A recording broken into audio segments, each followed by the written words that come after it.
ఆహ్, ఒక ఓ రకంగా చెప్పాలంటే ఆహ్, అనైతిక అనాలేమో. పెళ్లి చేసుకుంది, భర్తను వదిలేసిన ఒక ఆవిడ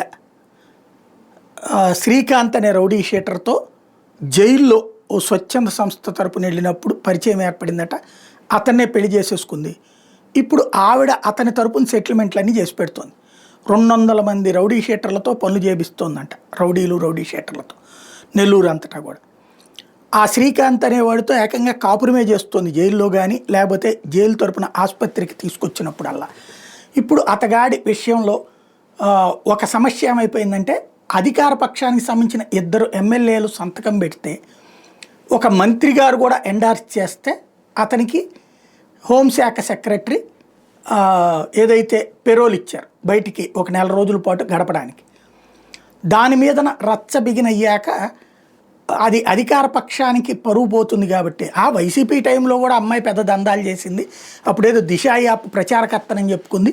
అప్పటి నుంచి పరిచయాలతోనే ఇప్పుడు చేస్తుందనో దిక్కుమాలినటువంటి నేరేషన్తో. అంటే ఇక్కడ మళ్ళీ అధికార పక్షానికి పరువు పోకుండా వైసీపీని కూడా ఇందులోకి లాగాలి. అప్పుడుంటే ఆ రోజునే రాసి ఉండేవాళ్ళు కదా, ఎందుకు రాయలేకపోయారు అనేది పక్కన పెడితే, ఇప్పుడు రాసుకొస్తున్నది ఏంటంటే, అప్పట్లో వైసీపీలో ఉండి ఇప్పుడు తెలుగుదేశంలోకి వచ్చినటువంటి ఒక ఎమ్మెల్యే ప్లస్ అతను ఇంకొక తిరుపతి జిల్లాకు సంబంధించిన ఒక ఎమ్మెల్యేతో ఇద్దరు కలిసి లెటర్ రాశారు. ఆ లెటర్కి ఒక మంత్రితో ఎండార్స్ చేయించారు. అంటే ఇప్పుడు హడావిడి చేసే మంత్రి వాళ్ళ పేర్లు ఏది రాయలేదు. ఇప్పుడు రాయకుండా ఓవరాల్గా అమ్మాయి వెనకాల వీళ్ళు ఉన్నారన్నది. ఇదే సందర్భంలో సాక్షి ఇంకొక కొత్త కథనాన్ని ప్రొజెక్ట్ చేసింది. ఏది వాళ్ళందరూ వైసీపీ వాళ్ళతో ఉన్నారు అంటున్నారు కాబట్టి, వీళ్ళు వచ్చేటప్పటికి ఆ అమ్మాయి ఎవరెవరితో తెలుగుదేశం వాళ్ళతో టచ్లో ఉందన్నటువంటి కోణంలో ఫోటోలతో సహా సోమిరెడ్డి చంద్రమోహన్ రెడ్డితో పాటు తనున్నటువంటిది ఏది కోటంరెడ్డి శ్రీధర్ రెడ్డితో ఉంది అన్నటువంటి కోణంలో, జీవిత ఖైదీకి పెరోల్ వెనక హోంశాఖ అన్నటువంటిది రాసుకొచ్చారు. ఇందులో 3 ఎమ్మెల్యేలు, టీడీపీ ఎమ్మెల్యేలు హోంమంత్రి సహకారంతోనే పెరోల్ లభించింది అంటూ తీసుకొచ్చారనమాట.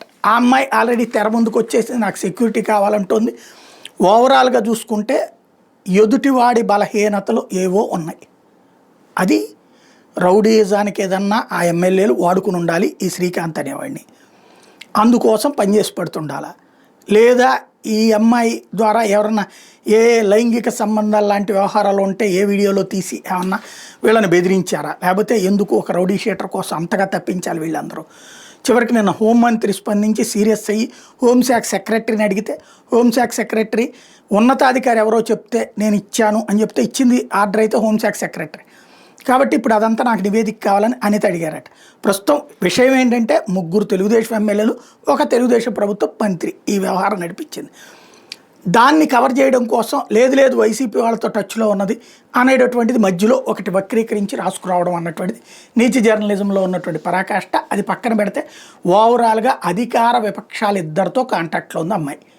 ఇద్దరికీ పనులు చేసి పెట్టిందో లేకపోతే ఇద్దరూ వాళ్ళని వాడుకున్నారో తెలియదు. తనని టీవీ ఛానల్ డిబేట్ చేసేవాళ్ళు కూడా వాళ్ళ పార్టీల ఎజెండాలకు అనుగుణంగా, అంటే వాళ్ళు ఏ పార్టీని భుజాన వేసుకుంటారో వాళ్ళ ఎజెండాలకు అనుగుణంగా చేస్తారు. చివరికి అమ్మాయి ఏం చెప్తుంది, దువ్వాడ సీనును మాధురిలాగా మేము కూడా జంట అని చెప్తుంది అనమాట. ఇది అంటే మనం ఇప్పుడు అది హీరోయిజం. ఇక 4 రోజులు పోతే అమ్మాయి వైరల్ కూడా అవ్వచ్చు అనమాట.